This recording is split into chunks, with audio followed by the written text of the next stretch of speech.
Howdy freeze dryers. Let's talk about a small change in the freeze drying community.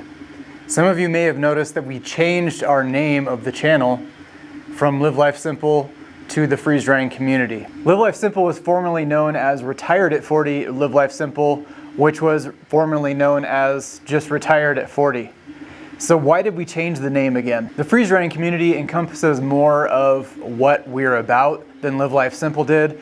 And it also kind of encompasses more of where we're headed in the future. We want to continue educating about our passion, freeze drying, and hopefully yours. And we want to do this by making the process simpler, more efficient, and with better results. And we want to continue doing this through YouTube videos that are actually informational, as well as our Facebook group and all of our social media. That's why we've also developed our cookbooks, our handbooks, and our supplies from Freeze Drying Supplies. I hope the freeze drying community will make you feel part of our community of freeze dryers. And even though freeze drying continues to grow, our community's goal is to keep us all a tight-knit community. And the more data that we all collect and the longer we are all freeze drying, it raises the entire community up as a whole. By sharing our freeze drying victories as well as failures, it grows the community and we all grow in the process. Thank you for your continued support over the years, and I look forward to what the future brings for all of us. Happy freeze drying!